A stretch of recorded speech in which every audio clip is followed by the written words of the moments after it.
Atlantis. Let us leave Altazar and Solana for a while. They are lost from time anyway. We shall trace our way for across the world to the mighty continent of Atlantis. And if you will permit me to use some of my magic on you, we shall also thread our way back in time, to those awful moments when the Moria was at the brink of its destruction. The Atlantean priesthood had been aware in advance of Lemuria's prophesied end. The piercing of the mother egg had been witnessed and reported by one of their oracles. The nine knew. They had searched on their own for a way to alter Lemuria's terrible fate even before Okmora had appeared before them. But the motherland's destiny had already been sealed by the higher forces. The Brotherhood of the Seven had been duly informed by the High Priestess Aurora, was she not one of the nine? The Elder of the Seven had likewise communicated this to the Altar himself. He, the highest Atlantean leader, wielder of temporal power, then alerted the secret society of priests, scientists called the Makers. The Makers worked in secret upon the hidden back part of the hill from which Diandra had departed Atlantis. They had vast underground laboratories connected by miles of labyrinthine tunnels, wherein they were engaged in research of a most experimental nature. Some of this involved the use of sound and crystals, and had even included what is now known as nuclear energy at one point, although that had been discontinued due to the obvious danger involved. The Makers entered not into the everyday life of Atlantis, but lived within the hill and monastic confinement. Their lives were absolutely dedicated to their experiments and discoveries. Due to the powerful forces that they dealt with, holding the very seeds of creation and destruction in their hands, it was considered essential that their energies remain untainted by contact with worldly concerns. Only one of them was allowed complete freedom of movement, and that was the formidable Dr. Zed. Dare we mention his name even now? So vast was his knowledge, so awesome his personal power, that only he and the author himself had absolute access to everything in Atlantis. Dr. Zed could communicate directly with the Nine, attend the most private councils of the Seven, and was the sole control of the magnetic grid. Only he understood it totally, holding the golden key to the master grid. It was the power behind the throne, so to speak, who preferred to work behind the scenes, influencing all aspects of Atlantean life.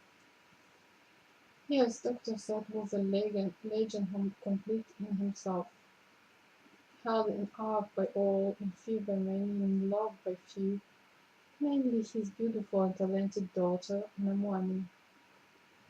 This woman was famed throughout Atlantis for the healing music she created in the Temple of Sound, or Enora. Namwani made this extraordinary music by moving her hands above a giant slab of man-made crystal. Once heard, the sounds were never forgotten. They contained the capability to align the chakras to heal the etheric, astral, and physical bodies, or to initiate into the mysteries. If misused, this music had immense power to destroy even thousands of leagues away. For this reason, very few people were ever permitted to be initiated into the secrets of the creation of this form of music.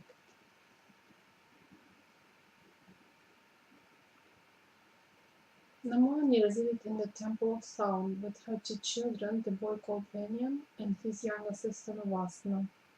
Her husband was the famed Master Vana, the greatest musician in the entire history of Atlantis.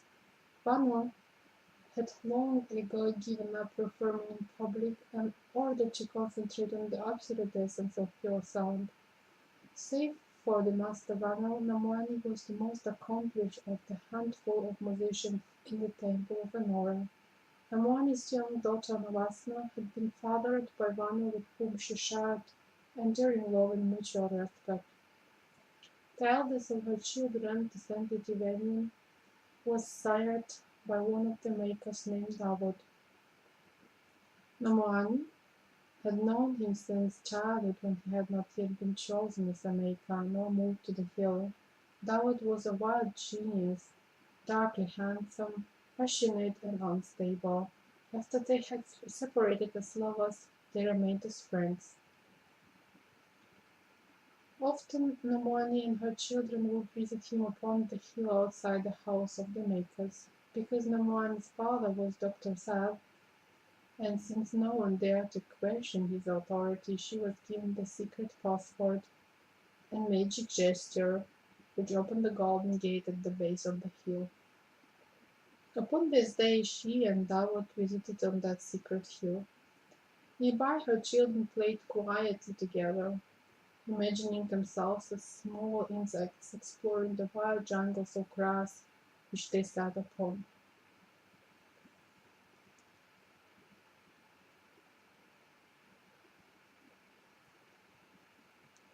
The game had begun when Navasna had noticed a tiny insect crawling through the dense foliage of grass.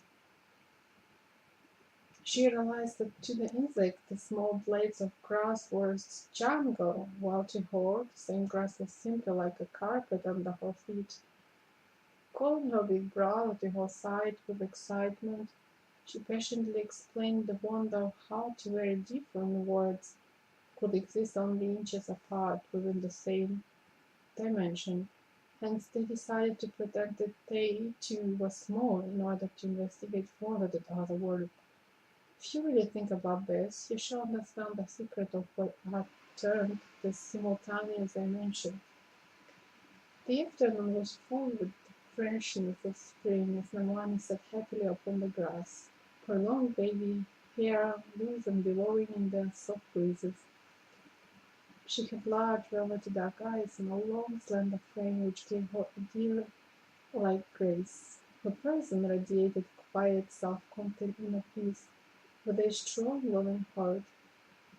Although born and brought up within the top caste of the Atlantean hierarchy,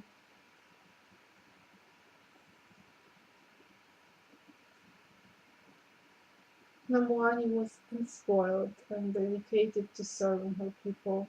She served with courage and compassion, and was much beloved and rather well known throughout Atlantis. Today she watched David with quiet amusement. He was obviously distraught and agitated, his black eyes flooded with a stormy genius that contained a slight hint of madness. David loved Namon dearly as his sole friend in Atlantis, although they no longer shared romantic feelings as man and woman. Nami, he called her by her childhood nickname. Have you noted the tragic fate that has been foretold for the vast continent of Lemuria? Tell me, why can't we prevent this from happening? Our priests shall be able to intervene.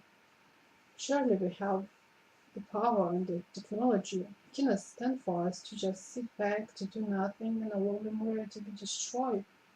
It's absolutely crazy. The poor Lemurians are probably counting on us to save them.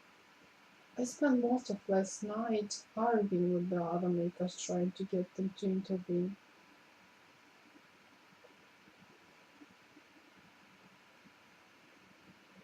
Dawat Namon interposed, trying to soothe him. He knows well as I that the Nine have decreed that the Lemurians have reached their time of completion.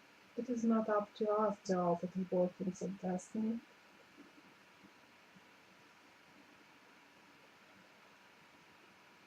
Look, I'll tell you something that I have never told anyone, Dawat said, with a trace of bitterness and anger edging into his voice. Once, several years ago, I broke into the crystal hall of records. You recall how rebellious I used to be. I wanted to see the secret information that is stored there on my family lineage and levels of attainment. I needed to know if I had a chance of becoming a maker or not. Maybe they considered me too incorrigible. You know what I discovered at night, Mommy? I learned that I had a sister in Atlantis whom I had never known. She was living in the Temple of Orlin.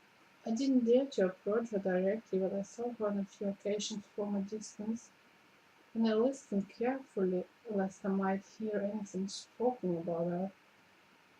"Who is this kinswoman of yours?" questioned Hermione with astonishment. "Possibly you might have heard of her, although she has not lived in Atlantis for many years. Her name is Deandra, and it was she who was chosen to be sent to Amoria as bride of the High King Altazar. Oh, Nami, it has long been my desire to one day meet her. She's my only relative who remains, and now she's doomed with all of the Amoria to this horrible fate. What I cannot believe is that our cowardly priesthood is afraid to do anything about preventing the unnecessary tragedy. It's the same old stupid excuse of not interfering with destiny." His voice crackled with cutting sarcasm. "Dawad, I am truly sorry for the both of you," Hermione sympathized. "But my dear friend, you must know that life is transitory. We are birthed here, we live our lives to the best of our abilities, we learn, we serve, and finally we die in order to return to spirit and once again into the endless cycle. If you did not know your sister this time around, and if you still have that strong desire, you will simply meet her during some other lifetime. No doubt those would be term lifetimes are just part of the one life of our soul's journey. It saddens me greatly that the malevolent will soon be gone from this earth. All must have faith and trust in the greater plan. Though often we are unable to see it clearly in the light of its totality, understand that the higher purpose is often beyond the breadth of our limited understanding, though sometimes we think that we know so much." She gently took his hand in hers, roughly pushing her away down its knob. "You are just as weak and complacent as all the others. Well, I'm not going to just sit around mouthing spiritual platitudes while my sister is dying. She needs my help, and somehow I'll help her, even if the rest of her people won't out." Dava jumped up and stalked away. Sighing, Hermione sadly let him go. There was nothing more that she could do for him, as much as she wanted to help him. Calling for her children, they quickly departed. That evening she reclined with the majestic head of the Master Vanel resting in her lap, stroking his shaggy dark curls, while telling him of what had transpired during the day. Though the still quite terrible part of him simply refuses to grow up and release all his pent-up and anger and frustrations, the rest of him contains such rare brilliance and promise. What a paradox, and what a terrible waste of remarkable human being. Just think what he could achieve with his talents if he ever developed some control and surrendered his free will to the will of God. Unfortunately, there is nothing that I can do for him. I could neither calm him nor help him to understand. I just hope that he does not get himself into some terrible trouble over this. Can you imagine sneaking into the crystal hall of records? Who else would have the audacity? And in spite of herself, a small smile broke through the corners of her mouth. "Oh, my precious woman," Ivanova replied gently, "your friend treads a dark and dangerous path. We both know that he contains far too many imbalance within his emotional body for the work that he is doing. But he is permitted to be a maker because of his great genius," Namoni explained. "Yes, he has an incredibly creative mind, but, my dear, if he has no respect for the wisdom of the seven, or for the authority of the nine, then he should not be in a position where he is working with the intense powers that hold the potential to destroy all of Atlantis." And when he listened carefully to one of deep, soothing tones. He was such a powerful man with a strong spirit, that although he was profoundly gentle and quiet, he emanated an aura of invincible wisdom and authority. She always felt warm and protected around his man. She had certainly been blessed in this lifetime with both a strong, adoring father, albeit she did not see him often, and with this incredible man who understood her to the very fibers of her being and who showered her with love and support. Hermione remembered the symbol which she had embroidered on the back of the white silk robe which she always wore while performing. It was a single pink rose in the fullness of flowering.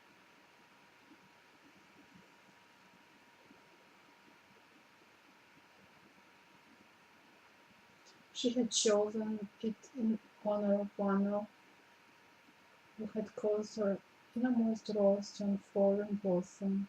Being close to him, she kissed him tenderly on his forehead. "You are right about that with my lord. I will speak to my father about him at the first opportunity." Gwen smiled at Harmonious in the purity of heart. Pulling her close to him, he enveloped her tenderly in his massive arms.